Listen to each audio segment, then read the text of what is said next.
I've been thinking ever since I saw your name. Freeze Pop, where does that come from? Okay, so get this question a lot.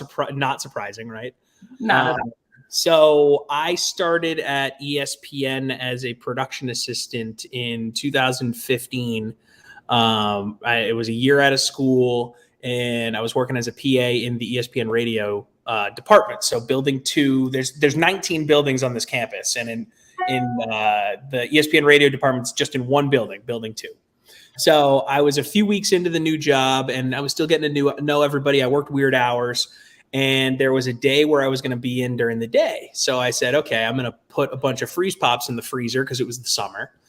And I said, I'll send out an email to my department and let them know, hey, there's Freeze Pops in the freezer. Everyone help yourself. So I sent an email that was basically that. Thought I was sending it to about 50 people, just to the people in building 2. Yep. Turns out I sent that email to 9,000 people internationally. And people all over the world, Brazil, Austin, Texas, LA, Chicago. There's no Freeze Pops in our green room. What the hell? And so I was mortified. Again, I'm brand new. I'm 22 years old. I'm freaking out. I'm like, am I going to get fired? And then I had people in Bristol, where the headquarters for ESPN is in Connecticut, were coming up to me going, why would you send that email before the Freeze Pops were frozen? Like, what are we supposed to do with these? So it was just a failure all the way across the board. But it's become my name in media. It's been, carried on with me from job to job. People know me as Tommy Freeze Pops. So I guess I'm Tommy Freeze Pops now.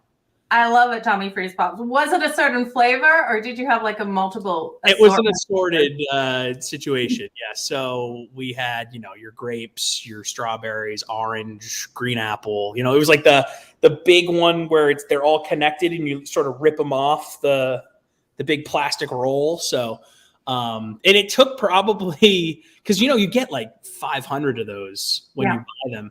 It probably took a solid year and a half for them all to go. Like every once in a while, you'd see people like walk into a control room, just like, hey, Freeze Pops, like eating a Freeze Pop. Like it was kind of a big hit. It was a happy accident for sure. Absolutely. It's one of those mistakes that you can't actually feel bad about now at this point, especially with that name. It is a great name, Tommy Freeze Pops. I love it. Let's talk about how you got started in this industry. Yeah. So when I was a kid, I always wanted to work in sports media. I grew up in the New England area right outside of Providence. So I'd watch ESPN, and my parents, hey, Milo, my dog's here. I love the name Milo, by the way. Milo, you want to come up? You want to be on the screen? Here, we'll get him up here. Milo, come here. Come meet Joe. I love Milo. Oh my God, Milo is adorable. Milo's 6 months old. He's cute. So. Oh, he's like a teddy bear. Yeah, he's the best. So I was reading, the sports section, the Providence Journal. My dad would get the Globe, and I was obsessed with Bob Ryan, and I wanted to be the next Bob Ryan. I thought I was going to be the next great columnist. And that spent my whole childhood, school newspaper, writing sports, and ended up going to Emerson College in Boston. Hey, buddy. And which is a great journalism school. And I thought I was going to do writing. I thought that was where I was going to go. And I wrote for the school newspaper there. And then my sophomore year, a buddy of mine asked me to fill in as a host on a sports radio show on campus, because Emerson's a big radio school. And I listened to sports radio growing up constantly, because if you love sports, that's what you do in New England. And I was like, yeah, sure, that'll be fun. And 10 minutes into the first show I did, I said, this is what I'm doing the rest of my career. I knew it, like it clicked. Instant click. I filled in as a host on that show, and they ended up just having me be the host moving forward. And so we had a great time doing that in college. Got some really cool guests along the way. Took it really seriously. A lot of people with this college radio stuff, they just have fun with it, but we treated it really like a real show. And it helped open some doors for me on the internship front. I got an internship at WEEI in Boston the summer of 2013. So that was the summer when the Sox had that awesome season with, they weren't expected to do anything, and they won 96 games, and Ortiz had the "This is our effing city" moment. Boston Marathon bombing happened that summer. Tim Tebow signed with the Patriots, which was a crazy media story. The Celtics traded the big three. Aaron Hernandez thing happened. It was a crazy summer to work at that station. Absolutely. In the middle of it, and I think that even added to my excitement. I was like, wow, this is really cool to feel like you're like in the moment with this. Yeah. So that was sort of my foot in the door. And then I did a semester out in Los Angeles. My school has an LA campus.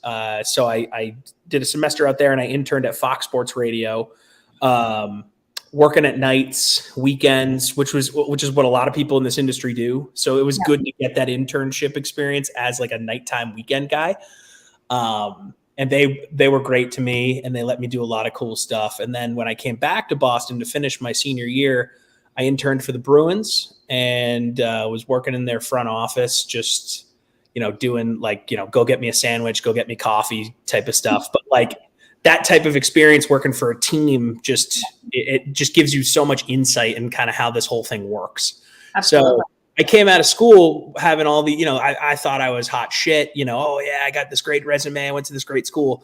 And then you graduate and you're, Milo's terrible, by the way. Milo's up on the counter. Feeling the show right now, I have to tell you. Buddy. So no one cares about your resume when you're 21, 22, and it's like, oh, cool. You're a kid. No one cares. Do you remember that first sandwich you had to go get? Yeah. Oh, I have. It's funny. I'm not in my office right now, but I have as an intern at WEI, my second day on the job, the producer I was working for wrote down on a piece of paper the 3 sandwiches I had to go get from the cafeteria.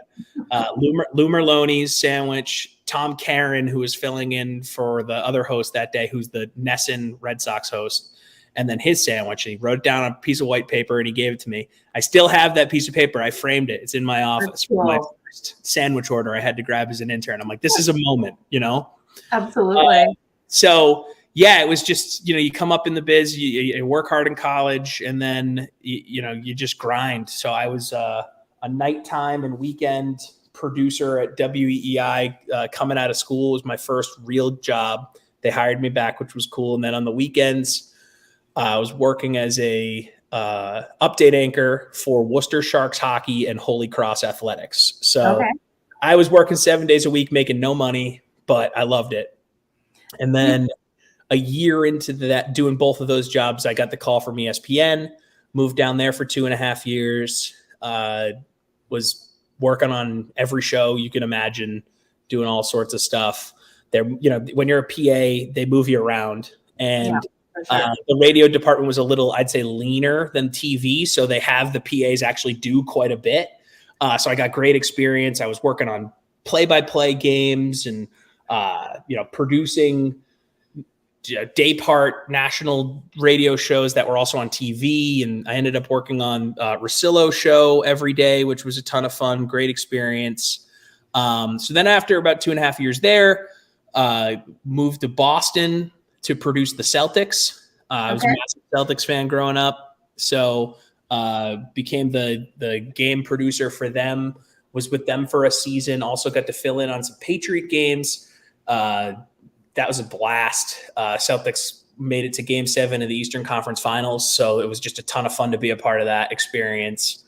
And then I had the opportunity to move to St. Louis, where I was going to be the third voice on the morning show as the executive producer for ESPN St. Louis. So I jumped at that because I always wanted to be an on-air guy, and that was my first real crack at it. And it was amazing. It was an amazing 2 years working at that station. Blues won the Stanley Cup, so I got to kind of be a part. Oh, fantastic time to be part of that. Yeah, which sucked as a Bruins fan. But, the whole ride for the Blues was a ton of fun. The parade was amazing, and that was great to cover. It's a great sports town. They love baseball. And then the pandemic happened. Everyone loses their job, right? And I was not immune to that. Lost the gig in St. Louis because of the pandemic, so it was back to square one. And because I went to Emerson, I was in this alumni Facebook group where they just post jobs all day, like people in the industry just posting jobs for other Emerson alums to take advantage of. And a kid posted a gig. He was like, "Hey, we're launching a podcast with a NFL Hall of Famer, and we'd love someone with production and on-air experience. And I was like, I'm your guy. So turned out to be Morton Anderson, went through 3 rounds of interviews, wrote up this big, dossier of why they should select me. And here I am 2 years later. And so there you go. That's the whole timeline. So that's how I got to this moment right now. Tommy, I absolutely love it. What a great story. Who was your biggest supporter through all of this? Oh man. There's so many. It's hard to pick one. Yeah. Okay, then I'll ask you an easier question. Yeah. Okay. You have such a great personality. You are made for on air. Was anyone surprised? Like, was anyone in your family like, oh, Tommy wouldn't do that kind of career? No. I think it didn't shock anyone that I wanted to be a radio guy. Yeah. I was so career focused at such a young age when it came to being in sports media. Like, I was a voracious writer. Like, the school newspaper would have like 10 pieces written by me a month in it out of like the 15 that were in it. Like, I was just obsessed with trying to do this for a career. So when it pivoted to radio, no, I went all in, and I think it was one of those things where they kind of were like, yeah, like he worked his ass off and he was going to get there. And it's been a very, very cool ride. I'm incredibly lucky. It's been a very, very, because half of this, I'd say even maybe more than half of this industry is timing. Yeah, absolutely. It's timing and knowing people and saying yes to everyone and being nice to everybody and giving everyone the time of day and treating every opportunity like it's the Super Bowl. I mean, the amount of prep I would do to give 3 updates during a Worcester Sharks hockey game on AM radio in Worcester that like 7 people were listening to was ridiculous. I didn't get paid for that prep time, but you have to do it if you want to get to where you want to go. So absolutely. It's been great. Okay. Tell me, we've got a couple minutes left here. Tell me about everything that you've got going on at Vegas Insider right now. Okay. So it's the summer, right? So the summer months are a little slower, but we are in full-on prep mode for the football season. Joe Osborne is going to have a new daily show launching in August, which we're super excited about. We have Kevin Rogers, who has been a Vegas Insider for years, who will have a new nighttime program that will air from 6 to 7, which we're excited about. More details on those to come. Football season is going to be you're going to want to be at Vegas Insider. The content's going to be amazing. You're going to make money. We have the Vegas Insider podcast, which is going to have all sorts of podcasts living on that one feed moving forward. So right now, Joe Osborne has a UFC podcast that comes out weekly that I co-host with him. So you'll be able to check that out. And then there's going to be a slew of other sports that will be popping up there. I don't want to give anything away yet. Still working out some details. Have had some really fun calls this summer. Some good ideas brewing. So I'm excited for everyone to check that out. And then just check out the YouTube page. Subscribe to Vegas Insider on YouTube. We got our best bet videos ahead of every big event. Right now, you can go check out the Wimbledon best bet video. We recorded it before the tournament, and there's still some betting insights that you can get right now that's going to help you win some money moving forward. NHL draft previews up there. Weekly CFL previews up there. Joe Osborne's Canadian. So we're like, you know what? Let's get some CFL videos up there. And people love it. So it's been a blast. We love what we're doing here at VI. Great team. That is fantastic. Well, TommyFreezePops, thank you so much for joining me here. Can you let everyone know where to follow you on social media?